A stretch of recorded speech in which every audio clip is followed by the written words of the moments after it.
Hello everyone. आज मैं एक चीज़ सर्च कर रहा था गूगल में और वो चीज़ ये थी कि डीजल इंजन और पेट्रोल इंजन में डिफरेंस क्या होता है। तो मुझे एक चीज़ नज़र आई और वहाँ पे ये लिखा होता है why are there no spark plugs in diesel engine. और ये चीज़ देख के मैं शॉक हो गया लिटरली कि क्या डीजल इंजन में हम स्पार्क प्लग का यूज़ नहीं करते हैं।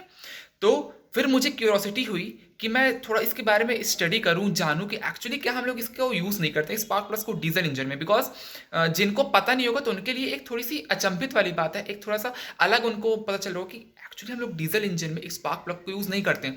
तो मैंने इसके बारे में रिसर्च किया, मैंने पता किया कि एक्चुअली हम लोग क्यों यूज़ नहीं करते। बिकॉज पेट्रोल इंजन में तो हम स्पार्क प्लग को यूज़ करते हैं। अब आपको मैं स्पार्क प्लग को एक छोटी सी चीज़ मैं आपको समझाता हूँ। मेरे पास ये किचन लाइटर है, ये किचन में जो हम लोग लाइटर यूज़ करते हैं, ये मेरे पास किचन का लाइटर है। अब आप इसको अगर मैं ध्यान से आपको दिखाने की कोशिश करता हूँ, एक सेकंड। आप यहाँ पे ध्यान से देखिए, आप जैसे ही इसमें फोकस करेंगे तो आपको यहाँ पास में हल्का सा एक स्पार्क निकलता हुआ दिखेगा। देखिएगा, ये देखिए निकल के दिखा ये। एक्चुअली एक्चुअली स्पार्क प्लग्स कुछ इसी प्रकार वर्क करता है, लेकिन स्पार्क प्लग वो बंद चैम्बर में, उनका जो इग्निशन चैम्बर होता है वहां वर्क करता है। अब जैसे कि मैं कोई एग्जांपल दूं कि मैं अपने सामने के एरिया में मैंने पेट्रोल को डिस्ट्रीब्यूट तरीके से मैंने बांट। फॉर एग्जाम्पल आप समझिए कि ये इस एरिया में मैंने पेट्रोल को डिस्ट्रीब्यूट कर दिया। अब मैं इस लाइटर की हेल्प से अगर मैं यहाँ पे आग लाने की कोशिश करूंगा ऐसे करके, तो कुछ भी नहीं होगा। बिकॉज यहाँ पे जो एयर का फ्लो है वो थोड़ा ज़्यादा है, यानी कि यहाँ पे एयर जो है वो थोड़ी ज़्यादा है। इग्निशन चैम्बर में क्या होता है कि जो एयर मतलब जो पूरा जो कंप्रेशन का रेशियो यानी जो पूरा सिलेंडर होता है वो एक लिमिटेड स्पेस पे रहता है, जिसकी वजह से जो है स्पार्क जल्दी क्रिएट होता है, यानी कि फ्लो ऑफ एयर थोड़ा सा कम होता है। तो अब इससे आपने क्या समझा? Compression ratio. अब मैं आपको धीमे धीमे लेके आ रहा हूं डीजल इंजन की तरफ कि डीजल इंजन में लोग स्पार्क प्लग क्यों यूज करते हैं। अब यहां पे गेम आता है कंप्रेशन रेशियो का। जो डीजल इंजन में हम कंप्रेशन रेशियो का यूज थोड़ा ज्यादा होता है, यानी कि 20:1 16:1 में आप समझ सकते हैं। अब फॉर एग्जाम्पल मैंने आपसे बोला कि एक एक मान लीजिए एक पूरा इग्निशन चैम्बर है, एक गोल तरह का एक सिलेंडर है, एक इग्निशन चैम्बर है। तो डीजल इंजन में क्या होता है, जब पिस्टन जो पूरे एकदम नीचे की तरफ आता है तो वो थोड़ा सा ज्यादा नीचे की तरफ आता है। जब डीजल इंजन में हम स्पार्क प्लग का यूज इसलिए नहीं करते हैं क्योंकि जो कंप्रेशन रेशियो होता है वो पेट्रोल इंजन से कहीं ना कहीं ज्यादा होता है। तो जब पिस्टन जब नीचे आता है डीजल इंजन में एंड जब वो अचानक से ऊपर जाता है तो एयर जो है वो थोड़ी ज्यादा आती है, यानी कि जो एयर की कैपेसिटी है वो डीजल इंजन में थोड़ी ज्यादा आती है।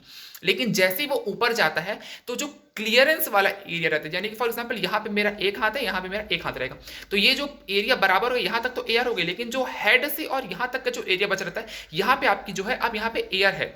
तो एयर क्या हो रही है, वो हीट हो रही है, कंप्रेस हो रही है।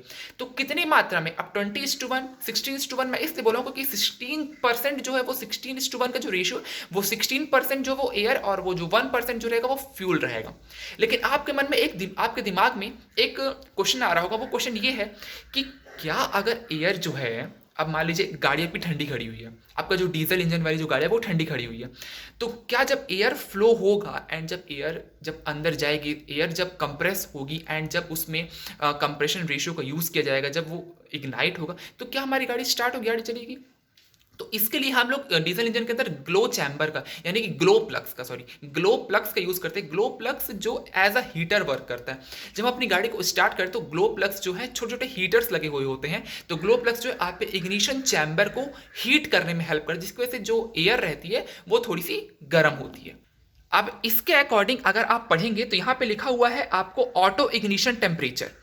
अब मैं आपको बताऊं कि ऑटो इग्निशन टेम्परेचर क्या होता है, कि जिस टेम्परेचर में आपका जो फ्यूल है वो बर्न होता है। अब मैं पेट्रोल की बात करूं तो 247 यानी कि 247 से लेकर 280 डिग्री सेल्सियस पे रहता है पेट्रोल का ignition temperature, auto ignition temperature, यानी कि अपने आप जो है वो बर्न हो जाएगा। लेकिन अगर मैं बात करूं आपसे डीजल की तो वो 210 होता है, यानी कि 210 होता है। तो फ्यूल का जो बर्निंग रेशियो, बर्निंग पॉइंट है जैसे कि पेट्रोल का, वो थोड़ा ज़्यादा होता है, यानी कि बर्निंग पॉइंट, अगर मैं फ्यूल को बर्न करने की कोशिश करूंगा तो वो थोड़ा लेट बर्न होगा एज कंपेयर टू डीजल। लेकिन अगर आप इस वाले साइट में एक बार और थोड़ा सर्च करने की कोशिश करेंगे तो ऑटो इग्निशन टेम्परेचर के बारे में आप जानेंगे तो 210 पे अपना डीजल बर्न हुआ है एंड 260 में 247 से लेकर 280 में अपना पेट्रोल बर्न होता है।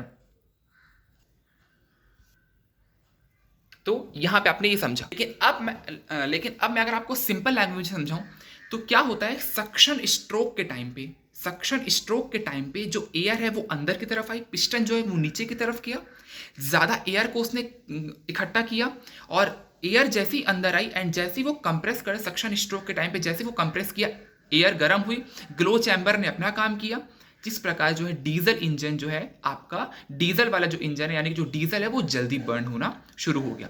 इसलिए हम लोग डीजल इंजन्स में स्पार्क प्लग का यूज़ नहीं करते हैं as compare to petrol engine, क्योंकि पेट्रोल इंजन में हम स्पार्क प्लग का यूज़ करते हैं।